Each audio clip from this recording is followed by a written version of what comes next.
Muy buenas tardes, vecinos. Espero que muchos sean de aquí de Tlalpan. Si no lo son, pues con más razón que se hayan dado la vuelta hasta acá. Yo soy también residente en Tlalpan y me da mucho gusto que en esta plaza, nuestra plaza, hay actividades de todo tipo y en este caso actividades culturales.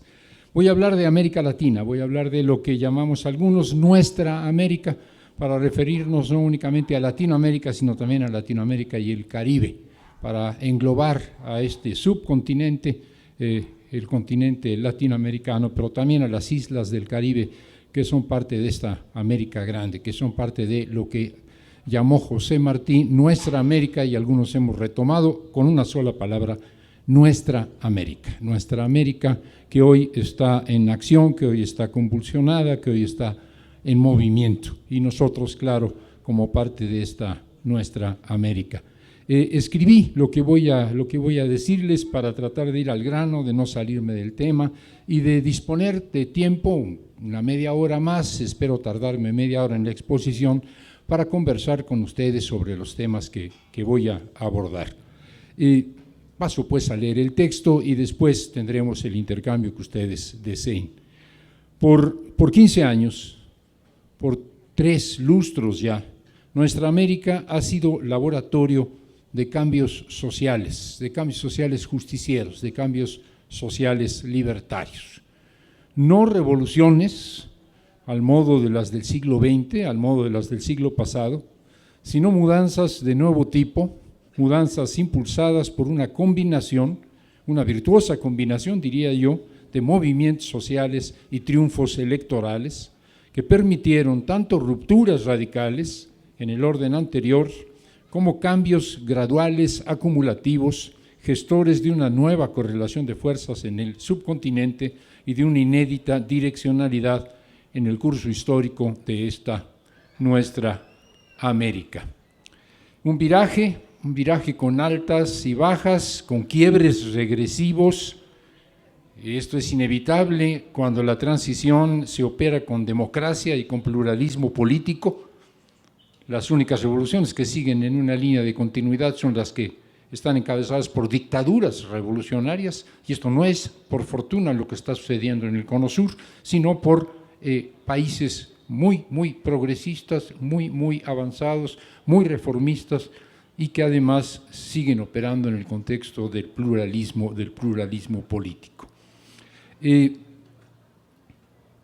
Creo que pese a las alzas y las bajas, pese a los quiebres regresivos, acabamos de tener uno en Argentina, algo comentaré después si hay oportunidad, los ríos profundos de este llamado ciclo progresista de nuestra América no se han secado, los ríos profundos de este ciclo progresista siguen fluyendo, y de lo que se trata, a mi juicio, es de alimentarlos. Y lo primero es medir, ponderar, valorar los muchos y sorprendentes cambios que se han operado en los últimos años. Abordaré desde Bolivia, desde el tema de Bolivia, las mudanzas sociales nuestraamericanas, quizá porque conozco un poco mejor a Bolivia que a otros países del subcontinente. Y lo primero es una frase categórica, es decir que el pueblo boliviano reinventó la revolución, reinventó el modo de hacer y de pensar una revolución. En unos cuantos años de intenso activismo, los revolucionarios de ese país, un país mediterráneo, un país que no tiene salida al mar, hicieron o rehicieron el paradigma revolucionario, rediseñaron, repensaron la revolución, una revolución al modo boliviano que creo buena falta nos hace a los rezagados de nuestra América, como México, como Colombia. En el despegue del tercer milenio, los pueblos andinos y amazónicos, porque Bolivia es andina y a la vez amazónica, ensayaron una vía inédita, un curso de transformaciones nunca antes recorrido.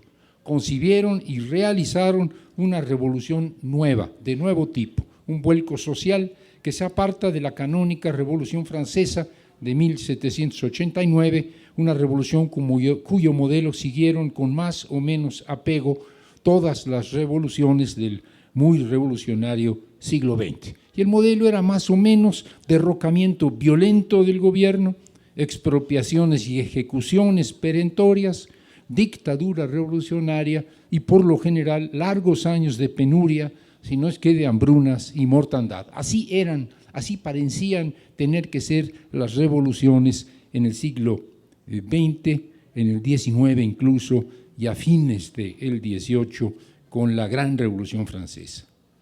En vez de esto, la Revolución Boliviana resultó de una feliz y comparativamente incruenta combinación de movimientos sociales y triunfos electorales, operada concertadamente, coordinadamente por organizaciones populares y partidos políticos. Y esta revolución pudo consolidarse porque, a diferencia, por ejemplo, de la Unidad Popular chilena en los tiempos de Allende, en 1970, en Bolivia, antes de ganar las elecciones, también Allende las ganó, pero no pudo consolidar ese gobierno y hubo un golpe regresivo. En Bolivia, antes de ganar las elecciones, ganaron reiteradamente las calles. O sea, antes de tomar el poder arriba, tomaron el poder abajo, y esto les ha dado una continuidad y una solidez que otras transformaciones no han tenido. Pero no solo la revolución boliviana se hizo Estado emergente, es decir, poder político, poder social, pero también poder moral, combinando las acciones colectivas de masas con la concurrencia ciudadana a las urnas. También se ha mantenido en el gobierno ganando reiteradamente elecciones locales, elecciones legislativas y también las elecciones para el Ejecutivo Nacional. Una ratificación electoral que hace de la boliviana una inédita revolución inobjetablemente democrática, políticamente pluralista, donde el proyecto revolucionario hoy es sin duda hegemónico, pero las oposiciones, que las hay y debe haberlas, también gobiernan al participar en minoría en los poderes ejecutivos, gobiernos locales, gobiernos departamentales ahí, que son el equivalente de nuestros estados federales, y también en el legislativo. En cuanto al Estado, los bolivianos no refundaron el Estado, como acostumbra decirse, simplemente porque en Bolivia no existía, de hecho no había existido nunca un verdadero Estado nacional. Así las cosas tuvieron que inventarlo, fundarlo, edificarlo desde sus cimientos. Y ya puestos a hacer, a los bolivianos se les ocurrió diseñar un Estado original, nuevo, distinto, que no tiene paralelo en nuestra América ni en el mundo, lo que ellos llaman y llama su Constitución un Estado plurinacional comunitario. Hubo un gran pacto de unidad, un acuerdo de todas las fuerzas políticas y sociales, hubo un muy plural proceso constituyente o congreso constituyente, y de ahí surgió finalmente una nueva constitución, la boliviana, que entre otras cosas reconoce los derechos políticos y sociales de una treintena de pueblos originarios, lo cual cambió por completo el rostro político de Bolivia, un país nuevo que hoy garantiza la autonomía de todas las etnias bolivianas, desde las que agrupan a millones de ciudadanos, los aymaras, por ejemplo, hasta las que no llegan a una decena de integrantes. 10, 12, 15, 20 ciudadanos que pertenecen a un grupo étnico tienen derechos soberanos. En lo tocante a la economía, lo que se ha venido tejiendo en la Revolución Boliviana por mandato constitucional es lo que yo llamaría una quimera, una abigarrada combinación de las más diferentes lógicas productivas. Dice la Constitución boliviana que la suya es o debe ser una economía plural, estas son sus palabras, economía plural, es decir, una economía en que coexisten y se entreveran empresas privadas, empresas públicas, emprendimientos sociales, tanto familiares como comunitarios y también cooperativos. Todo bajo la conducción de un Estado revolucionario que tiene un encargo constitucional, erigir un paradójico, después explicaré por qué paradójico, socialismo comunitario. Esta es la expresión que se utiliza, un socialismo a la boliviana que es un socialismo de base comunitaria.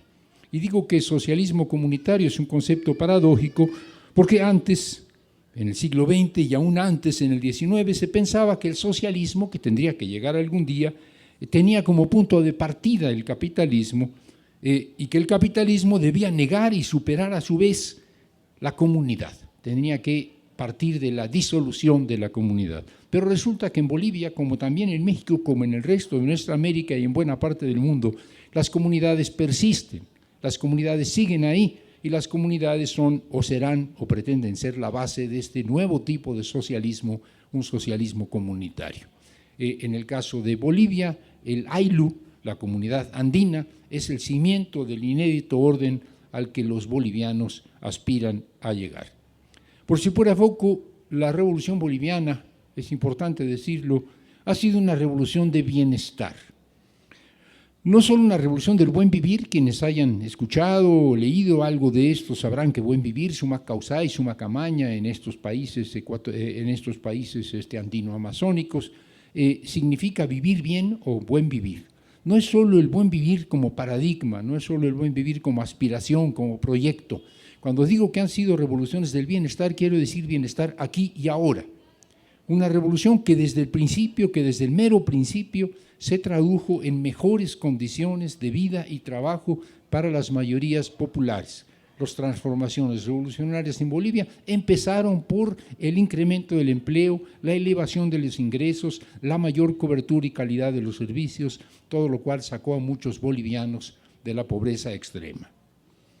Hecho sin precedentes, el milagro histórico que representa una revolución de bienestar y no una revolución de penuria como las de antes, fue posible porque el gobierno revolucionario supo aprovechar una coyuntura, la coyuntura de altos precios de las materias primas y de los productos primarios, altos precios del gas, altos precios del petróleo, altos precios de los minerales, de los metales en particular, altos precios de muchos productos agrícolas. Una bonanza resultante de la combinación de una crisis civilizatoria, de una crisis global de escasez, manifiesta en el progresivo agotamiento del petróleo y otros minerales, por una parte, y por otra parte del aumento de la demanda resultante de un crecimiento sostenido, de una expansión de la economía mundial más o menos sostenida, que ya terminó, pero que en los primeros años de este milenio todavía era pujante. Oportunidad excepcional esta que se hizo efectiva gracias a una decisión política, que no creo incorrecto llamar revolucionaria, de rescatar la soberanía que los gobiernos anteriores, los gobiernos bolivianos anteriores, habían cedido a las empresas transnacionales, recuperando para la nación y pues para el gobierno y para el pueblo el control de los recursos naturales y de las rentas que estos recursos naturales generan. Estas rentas obtenidas del petróleo, obtenidas del estaño, le dieron al gobierno la holgura económica necesaria para poder trabajar por la equidad y para poder impulsar una generosa revolución de bienestar. Los pueblos bolivianos están haciendo camino al andar, o mejor en nuestros términos, están abriendo surco y depositando la semilla. Reinventaron la revolución, fundaron un nuevo Estado, cambiaron de carril la economía y están haciendo todo esto sin penurias y con pluralismo político. Un milagro que no ha caído del cielo, sino que ha sido hecho a mano y con mucho esfuerzo.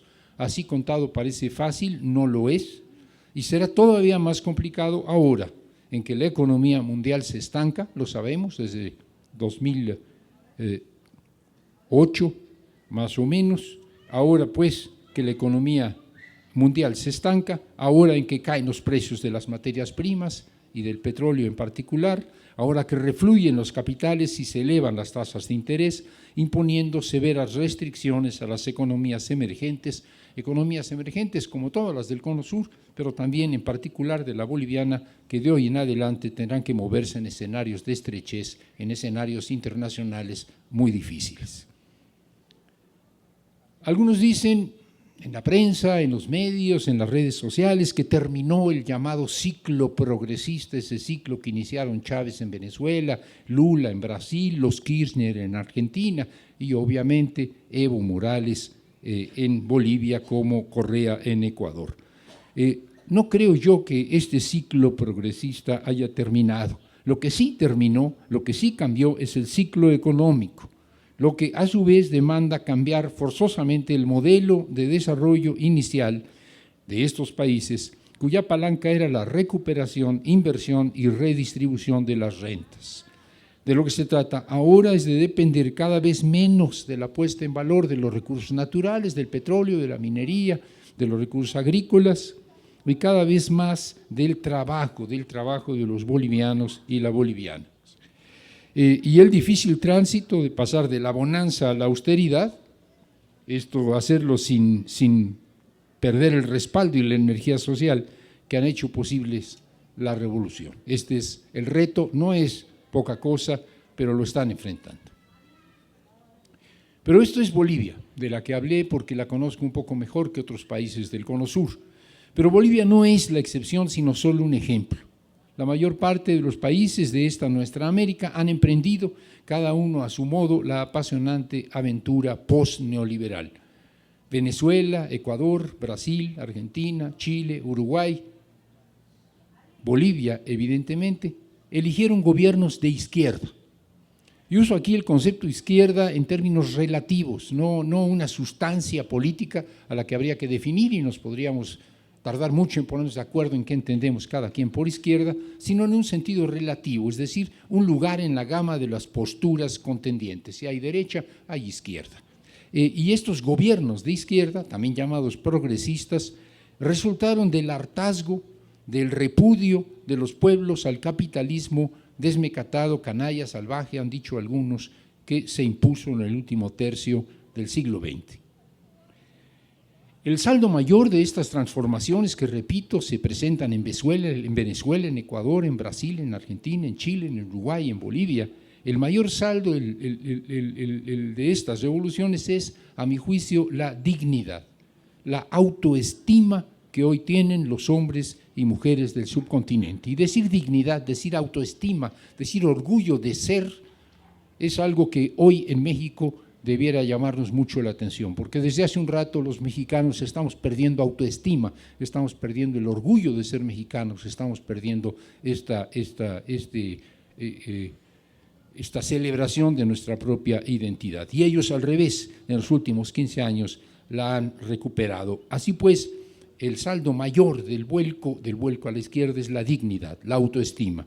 El segundo es que latinoamericanismo dejó de ser una fórmula vaga, una expresión, un buen deseo, latinoamericanismo, para convertirse en una pujante realidad, una realidad efectiva, una realidad en curso.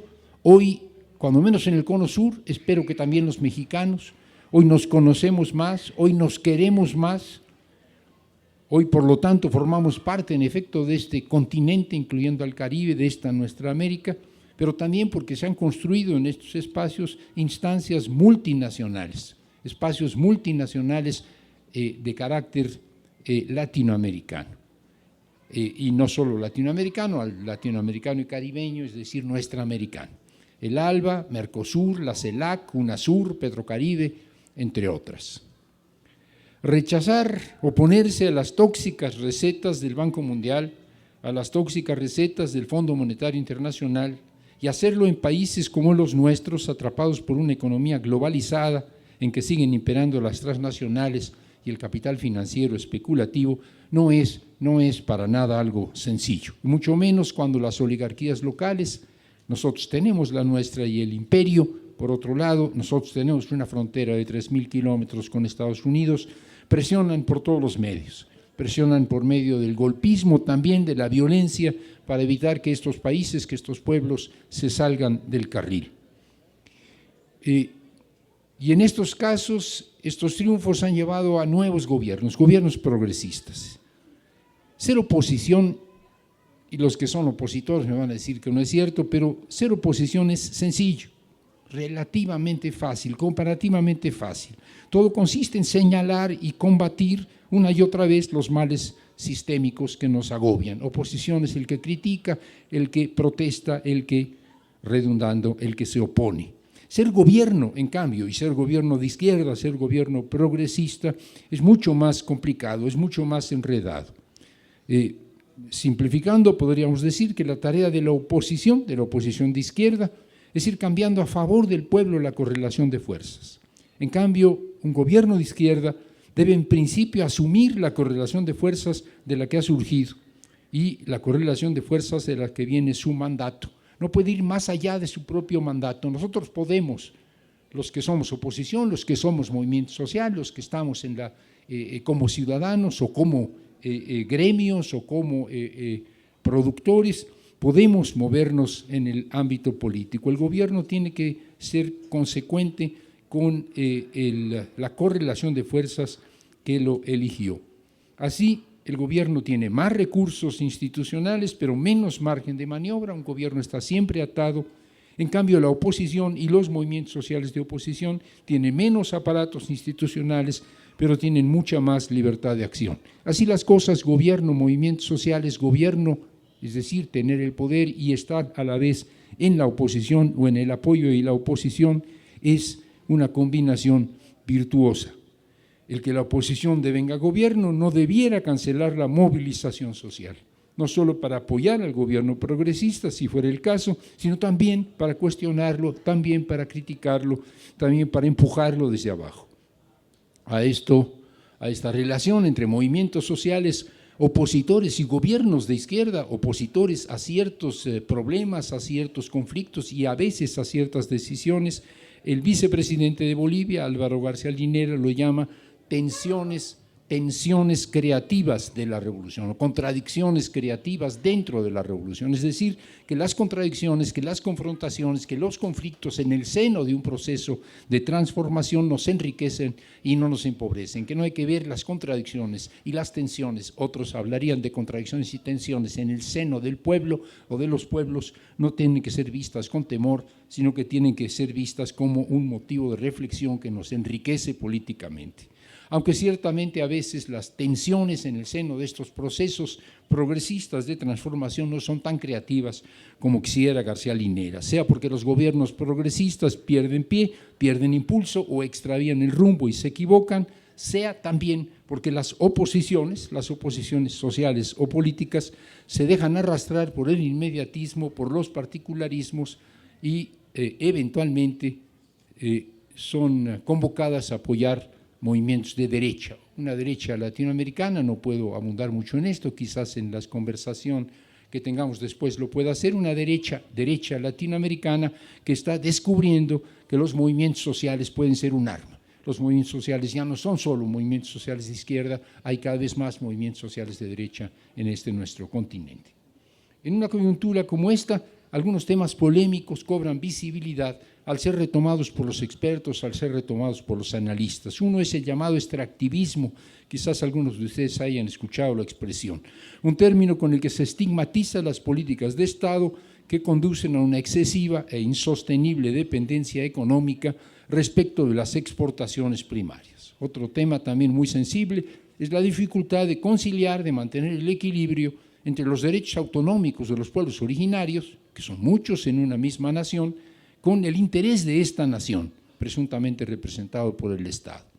Son estas cuestiones importantes, son estas cuestiones que hay que debatir, pero me parece que la manera más productiva de discutirlas es ubicarlas en el contexto, ubicarlas en la coyuntura, pues transformar toda discrepancia, toda diferencia, extractivistas contra anti-extractivistas, etcétera, en una cuestión estrictamente de principios, como acostumbra cierta academia, que no tiene mucho más que perder que sus ideas y sus conceptos y algunas ONGs que transforman estas batallas en su razón de ser, no favorece el diálogo, no favorece el encuentro de puntos de coincidencia.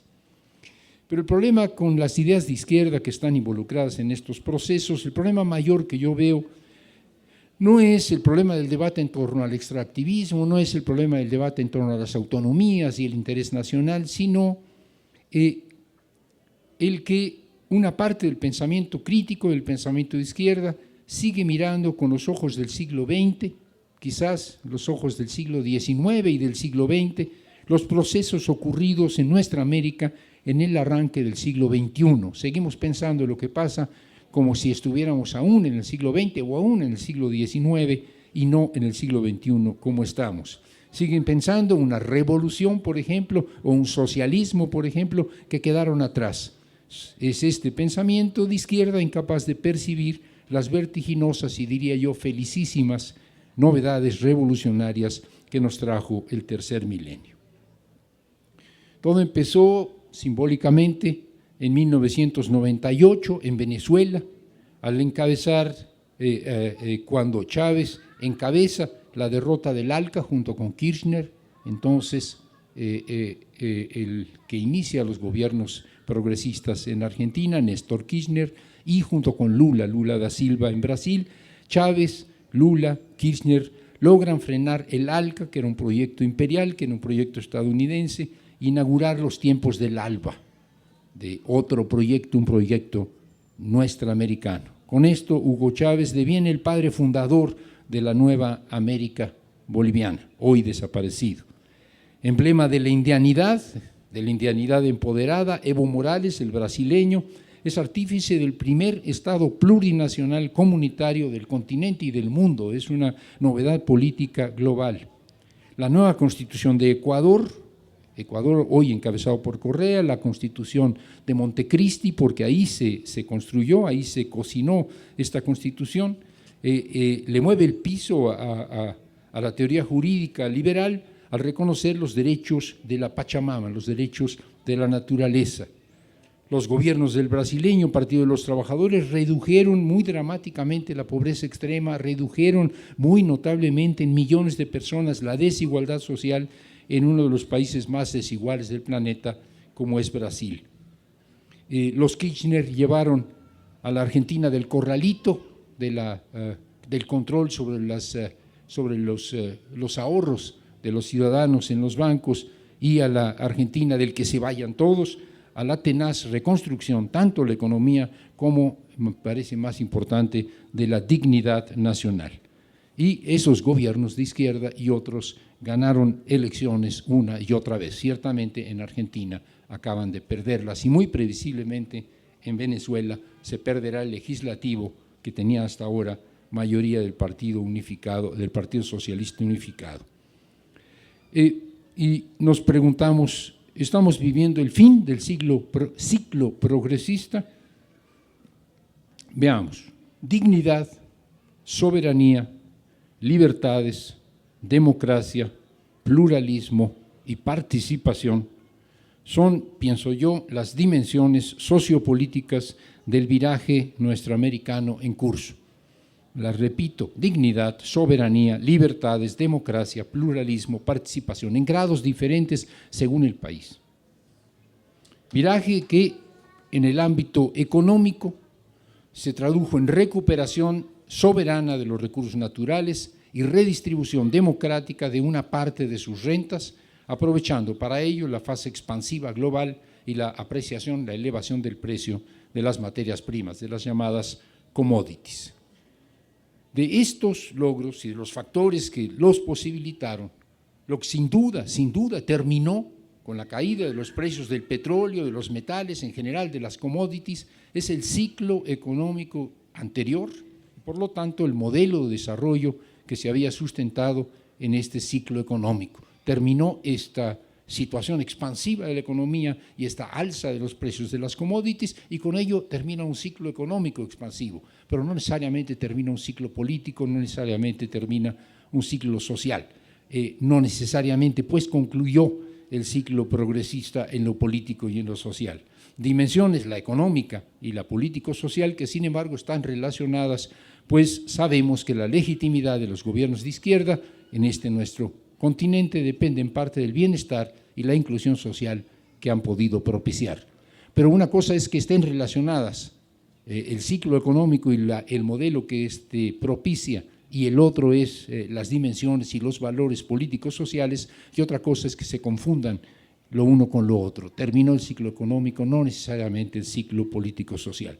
Como tampoco deben confundirse los descalabros o derrotas electorales de la izquierda, que los habrá, los ha habido ya y los habrá sin duda, con cambios sustantivos, con cambios también radicales en la correlación de fuerzas. Hace unos días en Argentina, la derecha, de una convergencia que se llama Cambiemos, le ganó las elecciones al kirchnerismo, al Frente para la Victoria.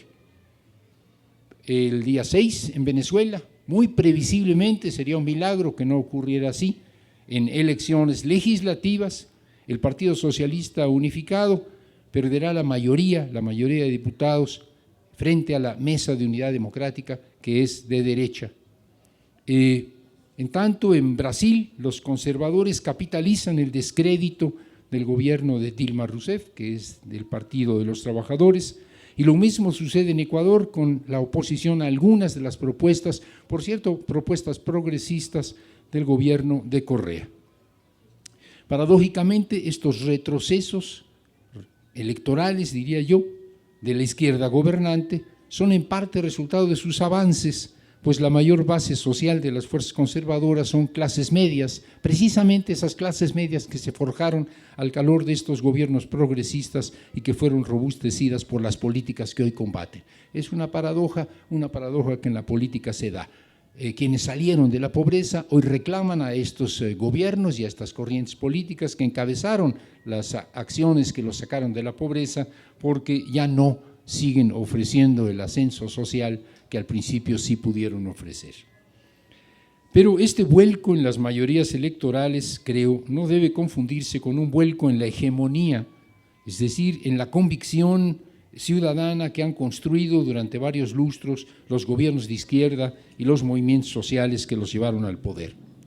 Creo que la aversión al neoliberalismo, creo que la idea de que los pueblos deben gobernarse, creo que los valores de libertad política, los valores de justicia redistributiva se han vuelto sentido común. Un pensador italiano progresista, Antonio Gramsci, así lo planteaba. Estas ideas políticas han ido calando en la conciencia de la gente y son hoy sentido común, son hoy algo que nadie discute. Nadie objeta que el liberalismo, el neoliberalismo de los últimos 30 años del siglo pasado y de los primeros de este está mal. Nadie discute que los pueblos tienen derecho a gobernarse a sí mismos, nadie discute que debe haber redistribución y equidad social, nadie discute que debe haber libertades políticas. Incluso la derecha retoma estos planteamientos. Es sorprendente, aunque no tanto, que el triunfo ahora de la derecha en Argentina haya estado vinculado con el hecho de que el Cambiemos, que es la convergencia de derecha argentina, haya tenido que retomar algunos de los principios del kirchnerismo, porque sin eso no podía ganar elecciones. La derecha, la ultraderecha de la mesa en Venezuela está retomando elementos del chavismo, porque sin esto no tendría clientelas, y lo mismo está sucediendo con las derechas de Brasil. Hay hegemonía pues del pensamiento progresista y de izquierda, tan es así que hasta la derecha tiene que hacer lo propio o tomarlo de dientes para afuera. En Argentina, aunque haya ganado las elecciones Macri, sin duda la derecha la tiene cuesta arriba y no le será fácil desmontar lo construido por el kirchnerismo. Ahora estaba leyendo, hoy hace unos minutos, estaba leyendo el periódico. Una de las cosas que hicieron los Kirchner es captar una parte de la renta agrícola. Argentina es un país agroexportador importante, agroexportador de soya, agroexportador de carne, y esta renta, los impuestos que deben de pagar los exportadores habían sido incrementados. El campo, así se llaman a sí mismos, los oligarcas de la agricultura argentina repelaron porque les aumentaban los impuestos a las exportaciones. Ellos querían usufructuar las tierras y las aguas argentinas y no pagar impuestos a la nación. Tuvieron que hacerlo, tuvieron que pagar impuestos crecientes, protestaron pero fueron derrotados y estos impuestos le dieron al gobierno argentino, primero a Néstor, luego a Cristina, una holgura económica que permitió desarrollar programas sociales. Pues bien, lo que ya se anuncia ahora con el nuevo gobierno, con el gobierno de la derecha, es que le van a bajar los impuestos a los grandes terratenientes y a los grandes exportadores y por lo tanto le van a estrechar la capacidad de redistribución al gobierno central. Vamos a ver qué es lo que sucede, vamos a ver si el pueblo argentino, que ciertamente votó en mayoría, pero nada más en mayoría, la otra mitad de los votos siguen siendo para el kirchnerismo, se deja. Una cosa será ganarle la mayoría legislativa al chavismo, palanqueándose en el impacto social que tuvo la caída del petróleo en un país que depende del petróleo como es Venezuela, y otra suponer que ahí, en Venezuela, ha concluido el protagonismo popular de los últimos 3 lustros. En Ecuador, Correa ha dejado claro hace unos días, hace unas semanas, que no va a reelegirse de manera consecutiva. Podía buscarse un cambio constitucional que le diera la posibilidad de la reelección. Pero el hecho de que Correa no se vaya a reelegir no significa que su partido, Alianza País, vaya a dejar de gobernar en esta nación. Nadie tampoco debiera subestimar, sobreestimar, exagerar los pequeños retrocesos electorales que ha tenido el MAS el movimiento al socialismo en Bolivia, que sigue siendo de todas maneras electoralmente mayoritario, ni tampoco debe darse por muerto en Brasil al Partido de los Trabajadores y al mismo Lula da Silva, a pesar de los golpes que están recibiendo. Casi todos los analistas, si ustedes leen periódicos, en el que yo leo, que es La Jornada, Boaventura de Sousa Santos, Raúl Civechi, coinciden en que para remontar, superar las dificultades provenientes de que el ciclo económico recesivo es el que ahora existe y de que es necesario cambiar, por lo tanto, el modelo de desarrollo, en esto coincide. El modelo de desarrollo debe ser cambiado, debe pasarse del énfasis en la actividad primario-exportadora a una economía de la transformación sustentada no tanto en los recursos naturales de la región como en el trabajo de sus pobladores. En este libro que se les entregará, si ustedes tienen paciencia y llegan hasta el final de esta charla, esta misma idea es la que se sostiene. Pero hay una diferencia entre los analistas, una diferencia que yo tengo con algunos compañeros que analizan, que valoran, que ponderan lo que está pasando en este subcontinente. La diferencia es que para algunos de lo que se trata es de rectificar el gravísimo error extractivista en que incurrieron los gobiernos llamados de izquierda. Consideran ellos que el capturar las rentas y redistribuirlas fue un grave error, porque además se basaba en la extracción de recursos naturales. En cambio, para mí, la recuperación soberana de los recursos naturales y la redistribución de las rentas fueron decisiones éticamente necesarias en países con pobreza extrema y desigualdad extrema, políticamente adecuadas si se quería consolidar la revolución y económicamente pertinentes porque había ingresos que podían ser redistribuidos.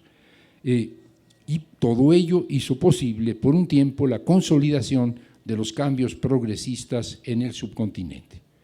La decisión, pues, a mi juicio, no fue un error, no fue un grave error, por el contrario, fue una buena decisión, una decisión virtuosa, pero sin duda una decisión transitoria, temporal y insostenible en el mediano plazo.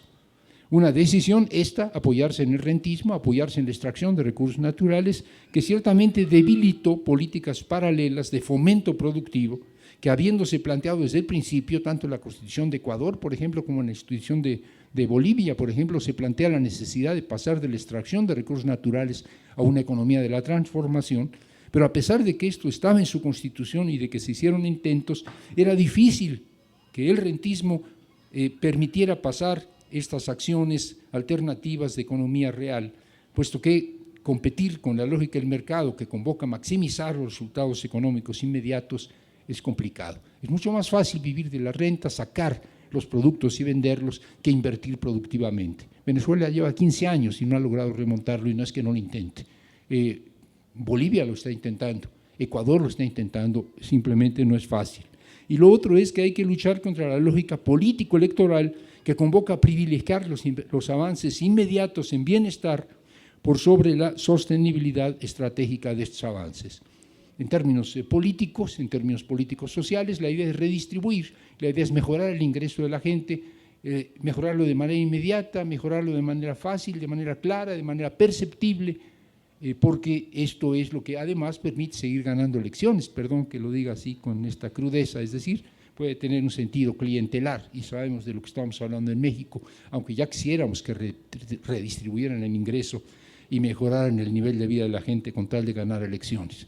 Pero en todo caso hay una contradicción entre una política de crecimiento económico más compleja y basada en el trabajo y una política de crecimiento del ingreso basada en las rentas, porque compite con que el mercado premia la lógica de rentas porque es más rápida y porque la política premia el incremento del nivel de vida de la gente a costa de, aunque este no sea sostenible en el mediano y largo plazo, porque es más rápido.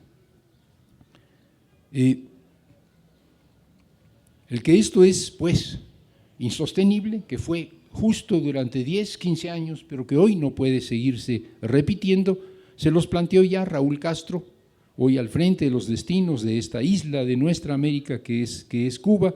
Raúl Castro, en una reunión de la Comunidad de Estados Latinoamericanos y del Caribe, de la CELAC, celebrada a fines del año pasado, en 2014. Y ahí les dijo Raúl Castro que sabe de lo que está hablando. Hemos padecido el problema de no haber traducido los periodos de altos precios de los productos naturales que se exportan en procesos de desarrollo de largo plazo.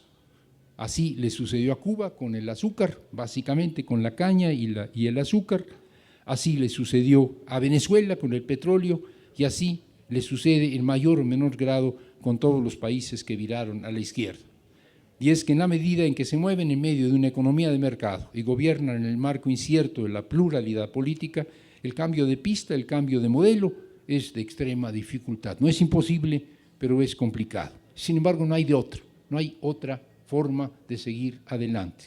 La nueva fase de la revolución nuestroamericana pasa por la conversión drástica, severa del modelo económico, lo que supone también modificaciones sustantivas en el dispositivo político-social. No es lo mismo gobernar en condiciones de bonanza, de bienestar para la gente, que hacerlo en marco de carencias, restricciones y de austeridad. Lo he dicho en otra parte, pasar de revoluciones de bienestar a revoluciones de austeridad y hacerlo sin cancelar el pluralismo político, este es el reto. Sin embargo, creo que debiéramos atrevernos a ser optimistas. En el tercer milenio, América Latina es un pasmoso laboratorio de innovación social, un lugar en donde todos los días se reinventa el futuro. Habrá tropiezos, habrá fracasos, pero creo que por el momento vamos todavía de gane.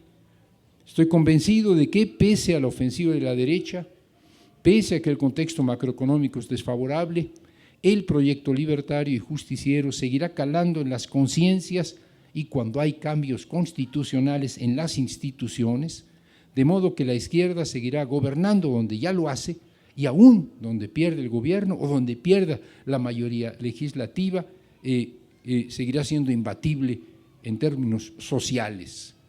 Confío también en que gobiernos y pueblos serán capaces de radicalizar los cambios socioeconómicos, pasando progresivamente del modelo primario exportador redistributivo sustentado en la puesta en valor de los recursos naturales a otro modelo inédito sustentado en el trabajo, en la productividad y en el mercado interno. Pero mi apuesta mayor, y con esto voy terminando, no es a conservar lo ganado.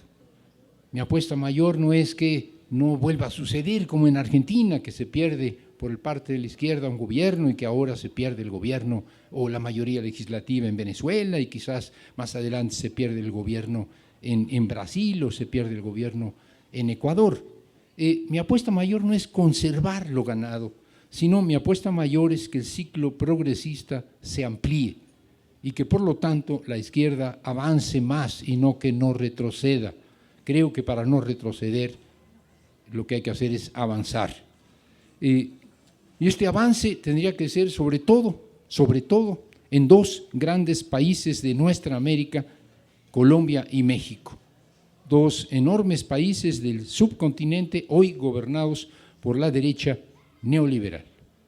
No se trata de que en Argentina se preserve la izquierda, de que en Brasil se preserve la izquierda, de que en Ecuador, de que en Bolivia, de que en Uruguay se preserve la izquierda. Se trata de que la izquierda avance donde la izquierda no ha avanzado. Se trata de conversiones de izquierda en Colombia, se trata de conversiones de izquierda en México, diría yo, también en Perú, pero sobre todo en Colombia y en México. Y es que en estos dos países, a pesar de que gobierna una derecha neoliberal descarada, el descontento es grande y se aprecian avances, progresos políticos y sociales. En Colombia son muy alentadores los acuerdos de paz con la guerrilla, algo que se está discutiendo en La Habana desde hace ya meses y que está avanzando y que desmontaría una guerra que ha dejado cientos de miles de muertos.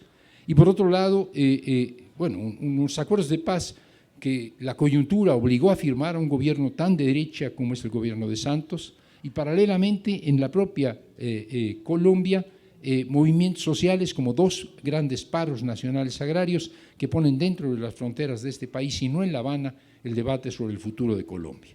En el caso de México no me extenderé en ello, creo que el crimen de Iguala rompió el dique, liberando la soterrada indignación popular, de modo que está quedando atrás el pasmo en que quedamos sumidos por 2 años y medio cuando retornó el PRI a la presidencia. Y en esta segunda mitad del sexenio, Peña Nieto está desprestigiado y en algunos momentos y se sigue cometiendo errores contra las cuerdas.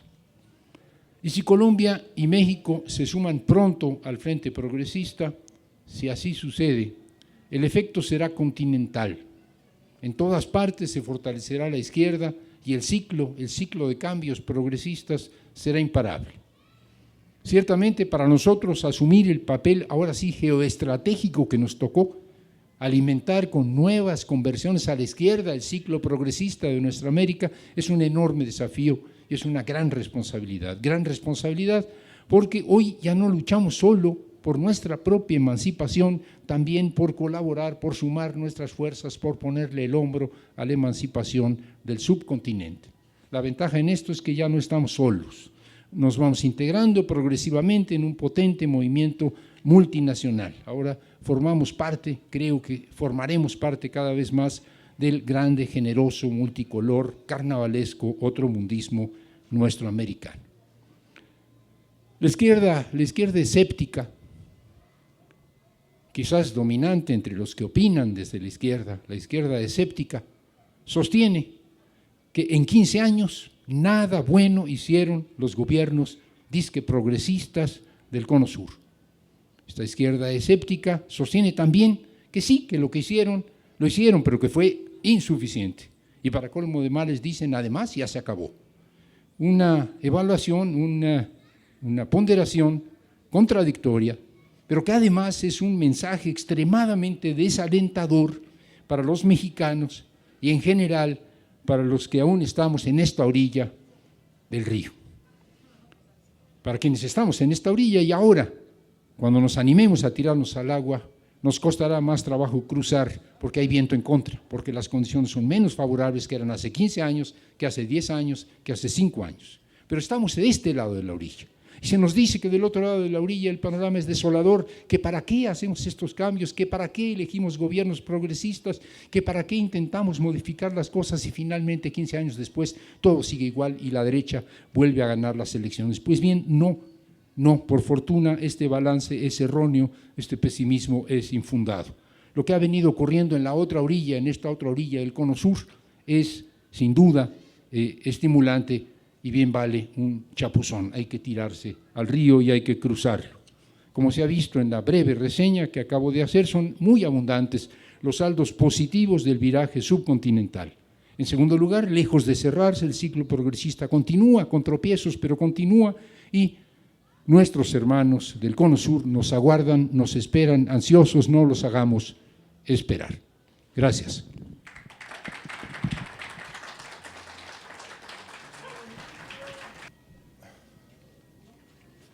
Me voy a tardar en digerir un poco lo que acaba de decir. Adelante. Pero mientras lo digiero, me queda claro que la expectativa que hay para que en México se den estos cambios progresistas son altos. Sin embargo, tenemos también una andadada muy fuerte de los Estados Unidos. Se acaban de replantear el 25 de septiembre los nuevos objetivos de desarrollo, porque no pudieron cumplir con los objetivos del milenio, entonces se dan otro plazo de 15 años como un ciclo, según ellos, virtuoso para poder combatir todos estos aspectos que no han logrado mitigar. Entonces me gustaría saber cómo América Latina puede combatir al monstruo, ¿no? Al monstruo del que usted habla en El Hombre de Hierro, pues que son los Estados Unidos.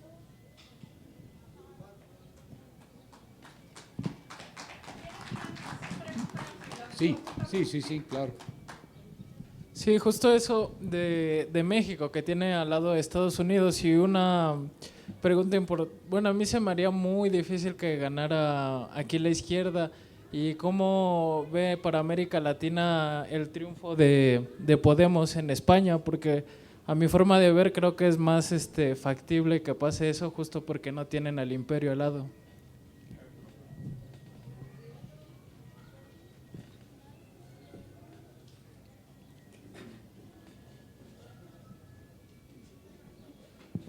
Bueno, yo soy escéptico por lo siguiente. Como lo dijeron los compañeros que me acaban de precedir, estamos cerca de los Estados Unidos. Y por otro lado, aquí nunca va a triunfar los partidos de izquierda, porque en primer lugar no tienen un programa. Y en segundo lugar, aquí las elecciones es una farsa. Mientras no se cambien a los jueces que organizan y califican las elecciones, aquí las cosas no van a mejorar, sino que van a empeorar. Estamos viendo ahorita, por ejemplo, que el PRI y el PAN son lo mismo, y se les agrega el verde. Ahorita el hecho de que al señor del Partido Verde, la FEPADE haya pedido que lo encarcelen, para mí que además es una distracción de algo que están preparando y nos van a imponer, para que nosotros nos vayamos con la finta, ahora sí, ya se están haciendo las cosas correctamente. No, señores, mientras Peña Nieto mande a aprobación a los nuevos ministros de la Corte y aprueben a esas personas, estas cosas no van a mejorar, al contrario van a empeorar. ¿Cómo es posible que a un señor que ha sido de su equipo, ahora lo estén proponiendo para el ministro de la Corte, ¿verdad? Y que él mismo acepta lo que hizo en Transraya? Muchas gracias.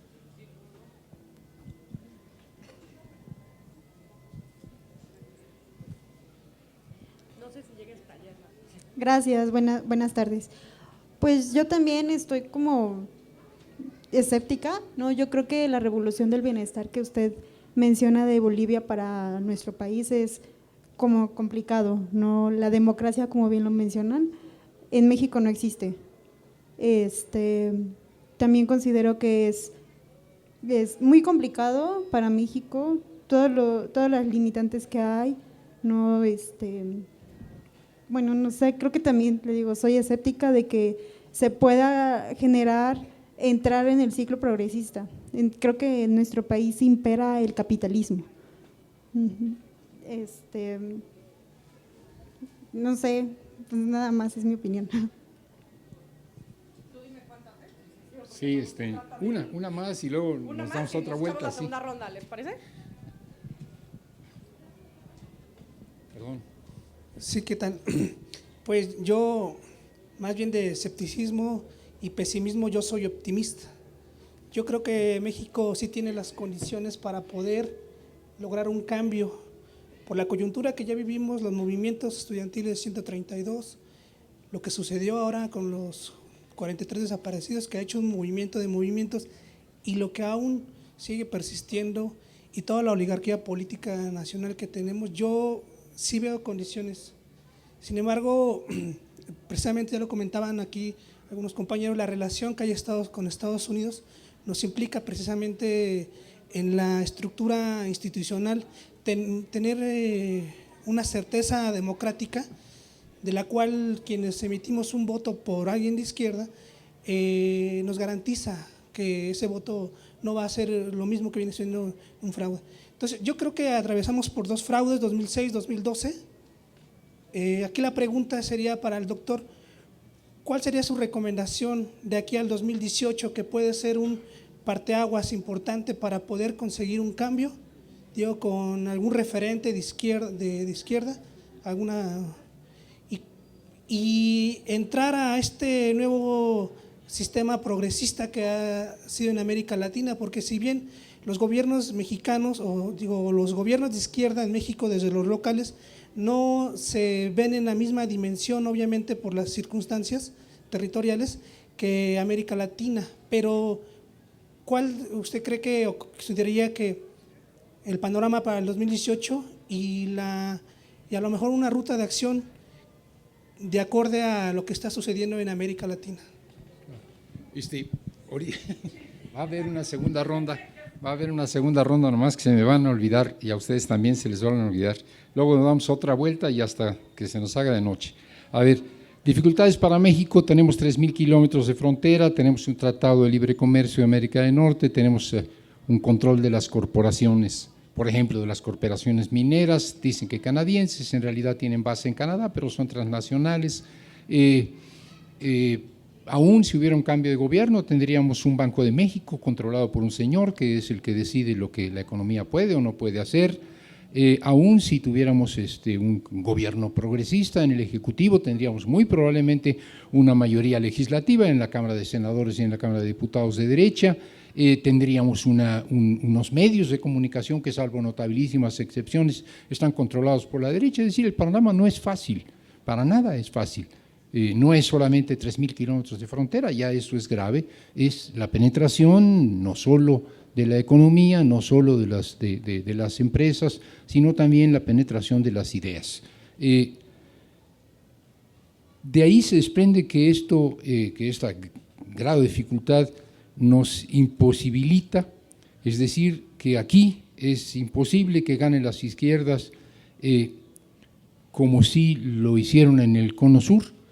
A ver, todos los que tengamos alguna edad o no tanta edad, pero algunas lecturas, más de 15 años pues atrás en nuestra América, sabremos que el continente americano, en particular el Cono Sur, fue conocido como el subcontinente de los golpes de Estado una y otra vez.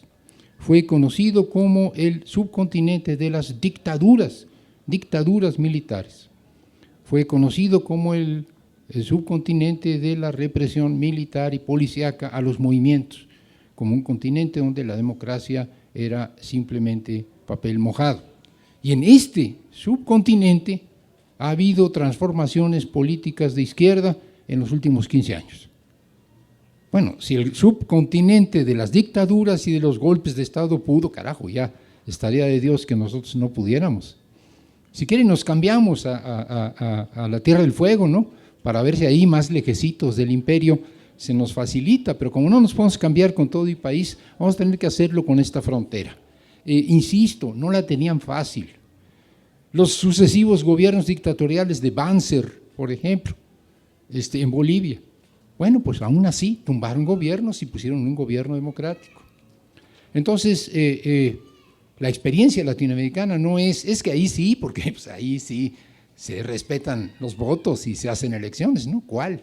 Ahí no se respetaban los votos, ahí no se hacían elecciones. Tampoco hubiera sido por respeto a los votos y porque se hicieran bien las elecciones, fue porque hubo combinación, insisto en ello desde el comienzo, de movimientos sociales. Bolivia, por ejemplo, otra vez sería el caso.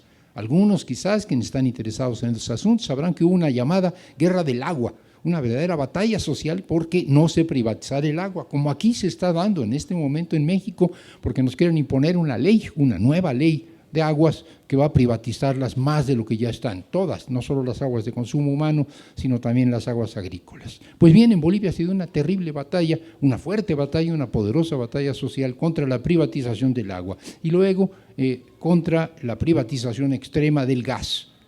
Y después se ganaron las elecciones, no antes. Por eso insistía yo, no es lo mismo ganar unas elecciones como Allende con una pequeña minoría, porque ganó con una minoría en Chile y luego un golpe de Estado, que ganar en Bolivia con varios movimientos, poderosos movimientos sociales, y ahí no es fácil un golpe de Estado, aunque lo intentaron, y también lo intentaron en Venezuela, y también lo intentaron en Ecuador, y no pudieron. Pesimismo porque Estados Unidos está muy cerca y cómo vamos a hacer aquí una revolución. Pues ya hicimos una, no se trata más que de hacer otra. Ahí estaban los gringos, me cae que ahí estaban, hasta se metieron detrás de Villa, pues, queriéndolo agarrar, fracasaron. Pero ahí estaban los gringos, la frontera no se inventó ayer y se hizo una revolución en este país. La primera revolución del siglo XX, la revolución del 10-17, la revolución de rusa fue unos años después. La primera revolución histórica, la primera revolución del siglo XX es la revolución mexicana y se hace en la frontera con los gringos. Podemos discutir y matizar que en algún momento los gringos vieron con cierta simpatía, podemos analizar lo que ustedes gusten y quieran. El hecho es que se pudo hacer una revolución y que se pueden aplicar políticas progresistas de izquierda, nacionalistas, expropiadoras, justicieras, redistributivas. Bueno, el gobierno de Cárdenas lo hizo y lo hizo en la segunda mitad de los años 30 Y no eran momentos fáciles porque se venía una guerra mundial. Ya había habido la primera y se venía la segunda. Estaba cabrón andar disponiendo libremente de nuestro petróleo cuando iba a ser competidísimo el petróleo en el mundo porque se venía una guerra y todos lo sabían. Pues bien, Cárdenas expropió el petróleo, pues bien, Cárdenas repartió la tierra. Es decir, se puede, a pesar de la ominosa presencia del imperialismo, ahí nada más, a tiro de piedra de los que viven en Chihuahua o de los que viven en el norte. No digo que sea fácil, digo que no es imposible. Además, nos roban las elecciones, chinga. O sea, por si fuera poco, nos roban las elecciones. El compañero mencionó 2, son 3 porque nos robaron también la de fines del siglo pasado, la de Cárdenas. Sí, ¿no? Uno diría, pues aquí, ¿qué van a hacer ustedes si les roban las elecciones? Pero ¿por qué nos roban las elecciones? Porque las ganamos, ¿verdad? O sea, aquí le ganamos las elecciones a la derecha y nos las roban. No está fácil ganarle las elecciones a la derecha, no está nada fácil. Cárdenas, que no era más que un priista que se había escindido de la gran familia revolucionaria que había gobernado Michoacán y que los michoacanos lo sabían, pero nada más. Logró sin partido, sin organizaciones sociales, sin dinero, con los medios en contra, un movimiento extraño, un movimiento ciudadano que lo llevó al poder, que era el hijo del general. Bueno, a huevo, o sea, de algo sirve, perdón por la expresión técnica, pero de algo sirve ser el hijo del general y tener la imagen del general, es un mito eso. Pero ganó esa elección con muy poco.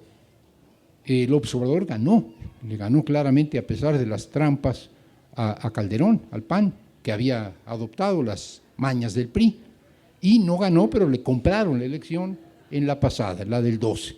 Le hemos ganado las elecciones al sistema de partido de Estado, le hemos ganado las elecciones al autoritarismo panista, le hemos ganado las elecciones al regreso del PRI, y ustedes dicen que no se puede. Bueno, ahora ya falta lo más sencillo, hay que impedir que nos las roben, pero esto es lo más sencillo, lo más complicado es ganarlas.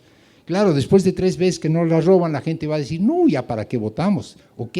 Hay que nadar a contracorriente del descrédito que tienen las elecciones porque se las roban. Pero yo quisiera decirle a los ciudadanos y a las ciudadanas que han votado, ustedes han hecho que gane la izquierda las elecciones, ustedes han hecho que gane, que no se les olvide, y si nos las roban es porque están asustados, porque creen que vamos a gobernar, y si vamos a gobernar contra ellos, quizás no anticapitalistas, pero contra la corrupción, y ya con eso tienen. Escéptica, la compañera, tan chiquita. No, hay que ser escéptico, se vale. Porque en México no hay democracia, ¿sí? Porque se violenta la democracia electoral. Y yo en esto estoy de acuerdo, y esto, digo, a algunos nos deprime, nos entristece, nos pone en un estado de ánimo negro. Pero sí, en México hay democracia. Y lo que pasa es que hay democracia en las calles, hay democracia directa, hay participación directa. Creo que los mexicanos, y de los últimos años a la fecha, no estamos ni con con los brazos cruzados en términos de democracia. No solo votamos, las votaciones son cada 6 años, la grande, la que importa, y cada 3 más o menos las elecciones legislativas, y bueno, cada 6 años, dependiendo de los tiempos en cada uno de los estados. La elección son unos cuantos días en la vida de los ciudadanos. El resto del tiempo ahí estamos y estamos ejerciendo nuestras libertades democráticas, de una o de otra forma. Caramba, estamos aquí. Yo hubiera deseado escuchar a algún priista o panista o perredista, perdón, me excedí. ¿Por qué no una verdadera pluralidad? No, aquí en esta placita de este pueblo que es Tlalpan, estamos una serie de personas, de ciudadanos, mayores, menores, jóvenes, viejos, que estamos discutiendo, y todos tenemos opiniones progresistas, todos tenemos opiniones democráticas, todos tenemos opiniones justicieras, y las expresamos con toda tranquilidad. No miramos para atrás dónde está el guarura de gobernación, no vemos dónde está el micrófono que está grabando lo que decimos. A lo mejor sí hay. ¿Por qué? Porque estamos convencidos de hace bastantes años, no tantos, porque yo tengo más que ustedes, que la mayoría de los que están aquí abajo, y recuerdo todavía lo que era hablar en voz baja, mirar por encima del hombro, no exhibir los libros que uno estaba leyendo, no decir lo que uno pensaba. Bueno, hoy nos atrevemos, hoy salimos a las calles.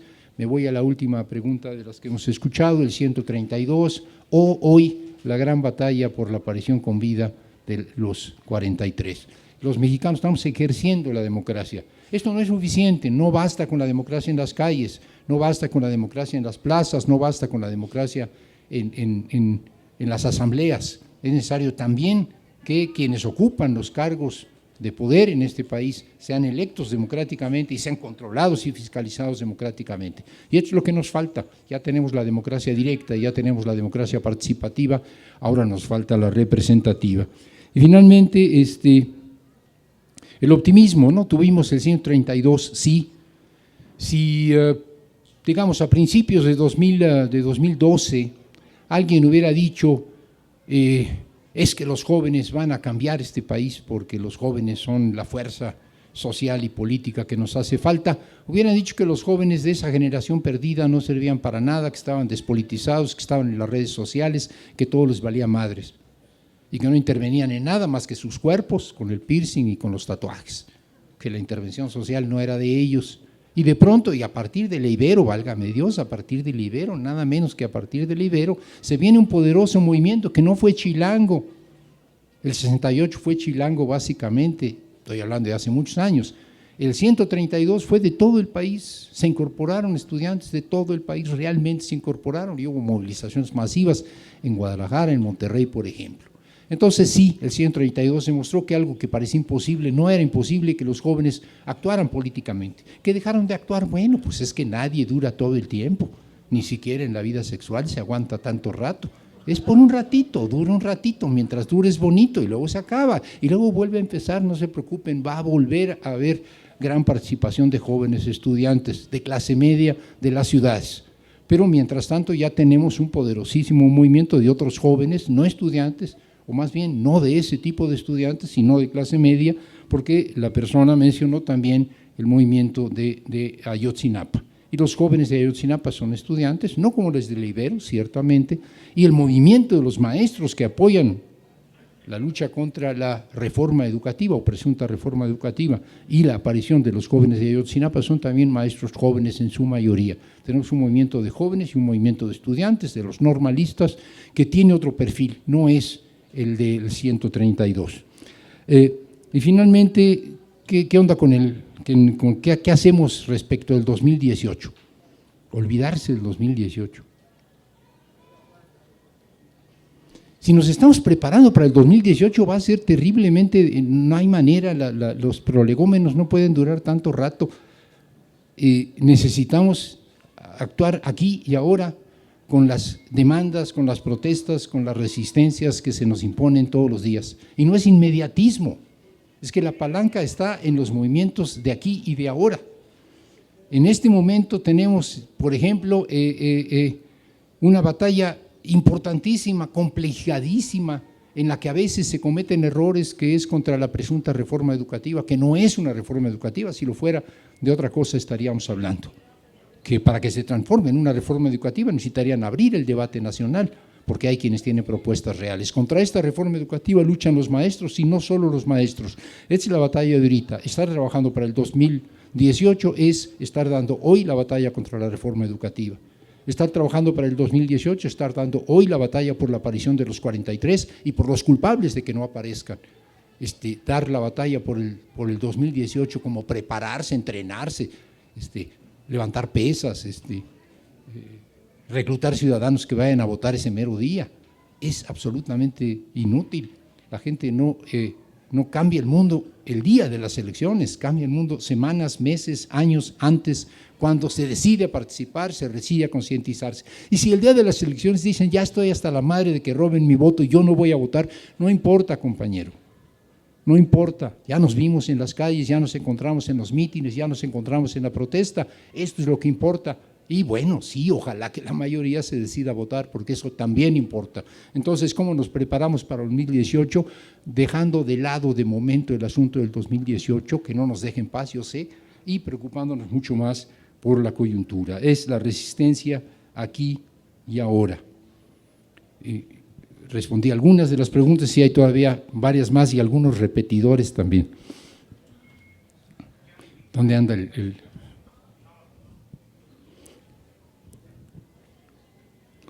Yo, Sí. si me permiten, tengo una, antes de que se me olvide, tengo Órale. déficit de atención. Se vale. ¿Cómo logramos tener una izquierda progresista si el líder de esta izquierda se ha dedicado sistemáticamente a despreciar a América Latina? Ya hablo de Andrés Manuel López Obrador. No le ha interesado, no le interesa lo que ha pasado, no le interesa la gente, el resto de los mandatarios de los que podríamos aprender en América Latina, y pues antes volteó a ver a Europa.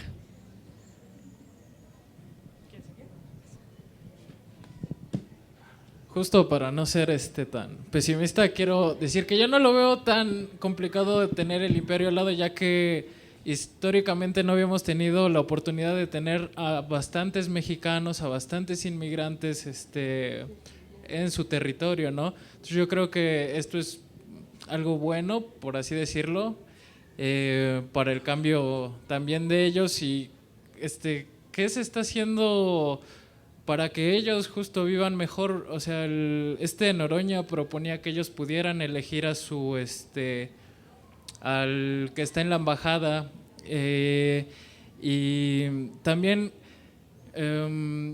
cómo cambiar protegerse, por así decirlo, de lo que sí vendría siendo un populismo de derecha como el Bronco, que yo creo que es su tirada justo para el 2018, regresando a lo del 2018, para dividir a los votos, y por otro lado la izquierda más, por así decirlo, más romántica, que es la que ningún político sirve, todos son iguales, todo eso, y que, bueno, yo como joven universitario es lo que veo en mis compañeros, ¿no? Y también por otro lado que sí se han ganado batallas, como es la UACM aquí en la Ciudad de México, que se me hace una escuela reflexiva, no por así decirlo educativa, y que yo creo que eso es lo que se debe buscar, la reflexión, no la educación, por así decirlo. O sea, se educa a las mascotas, no a las personas.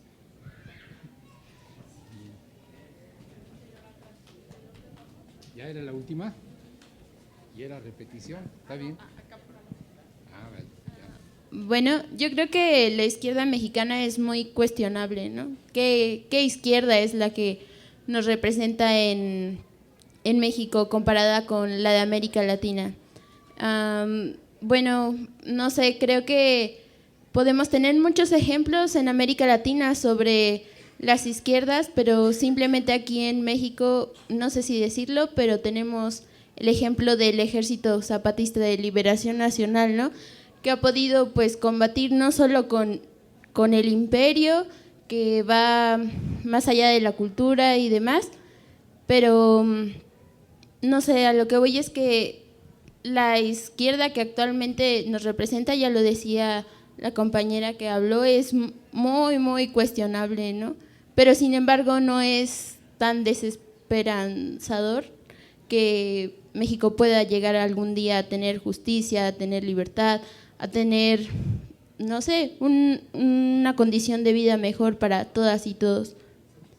Y bueno, respecto al libro, me llama mucho la atención el tema de nuestra América, porque creo que en México la cuestión de América Latina es como, la vemos como muy separada, ¿no? Simplemente en las carreras no se habla tanto de América Latina, ¿no? Hay estudios latinoamericanos, pero seguimos muy encasilladas y encasillados en solo el área de México, ¿no? Por ejemplo, en esa carrera que debería de hablar de América Latina.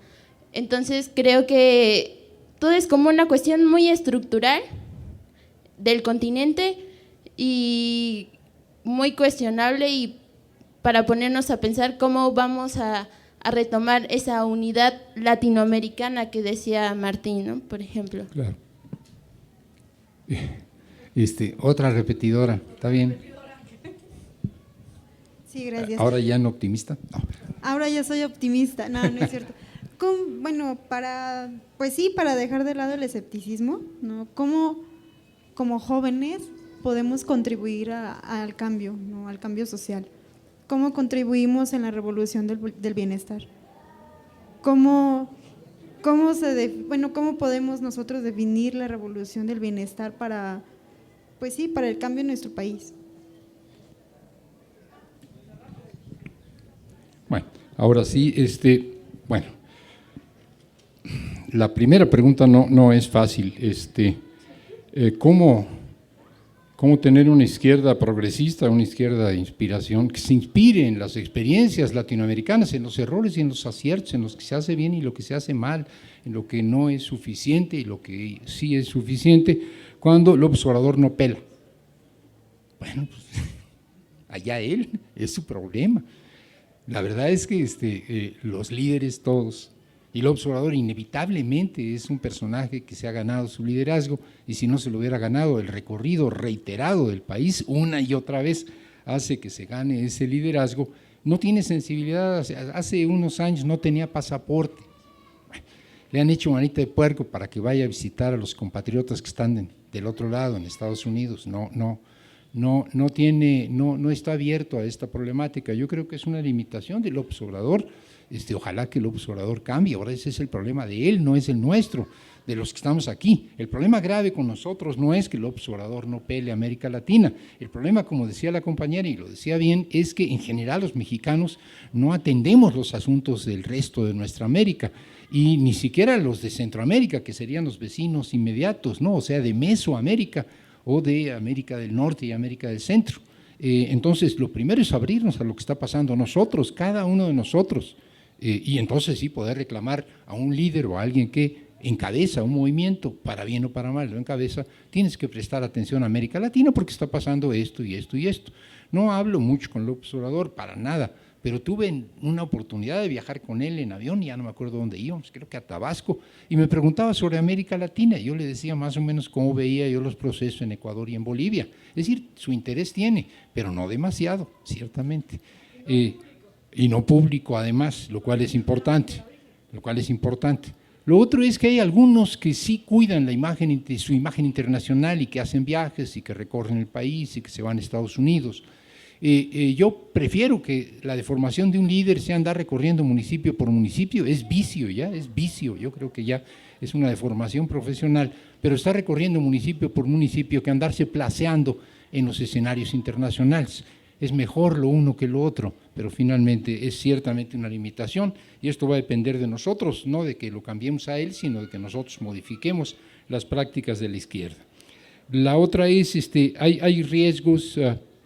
Se mencionaron dos importantes: el ronco, digamos, como el emblema o el símbolo de lo que podría ser un populismo de derecha, y candidaturas ciudadanas, ¿no? Como una manera, como un repuesto al desgaste de las alternativas políticas del sistema y de la oligarquía, que serían el PRI y el PAN. Si el PRI y el PAN la ven mal, eventualmente o van juntos, o eventualmente van a una segunda vuelta juntos, o eventualmente se van con un candidato que parezca un candidato ciudadano, lo cual sería el candidato de la oligarquía encubierto de populismo de derecha. Es un peligro real.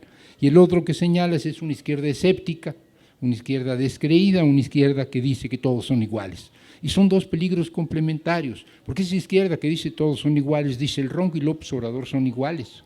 Y no, López Obrador será un hombre ciego a las realidades latinoamericanas, pero me cae que no es exactamente igual que el Ronco. Entonces, hay diferencias dentro de la izquierda, y estas diferencias tienen que ser apreciadas. Una izquierda que no distingue, que no ve diferencias, que no ve diferencias en el campo del enemigo, que no ve diferencias en el campo del amigo, es una izquierda limitada, sobre todo cuando van a empezar a tratar de dividir, no a la izquierda, sino a las conciencias críticas de los ciudadanos.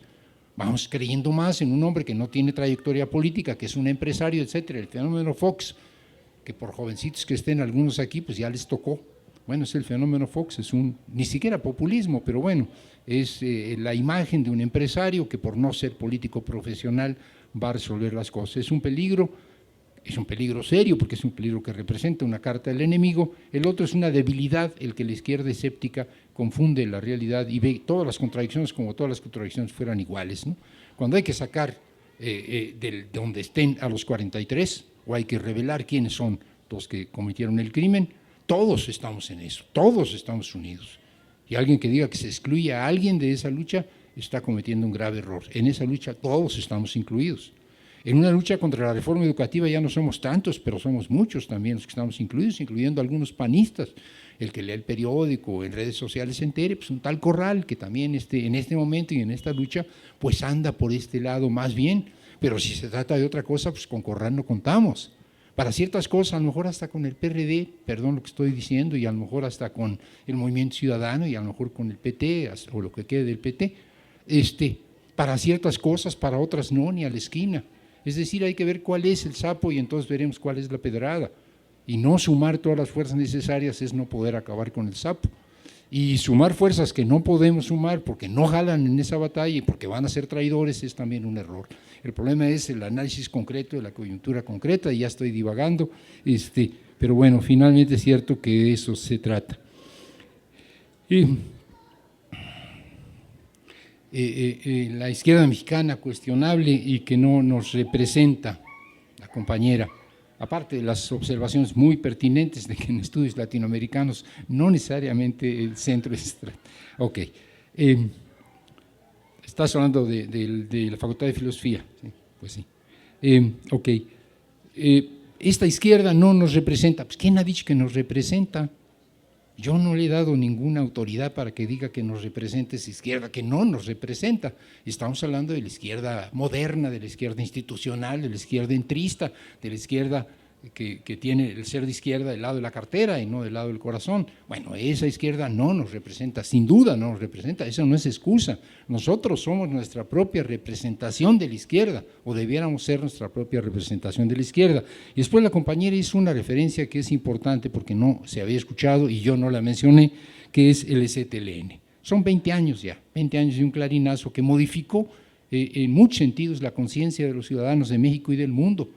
No hablé del ZLN 94, sino que hablé de 98, hablé de Chávez, porque son dos vías diferentes las que ahí se estaban poniendo en juego, y la que finalmente funcionó durante 15 años, 16, 17, es la que representó el chavismo, no la que representó el ZLN.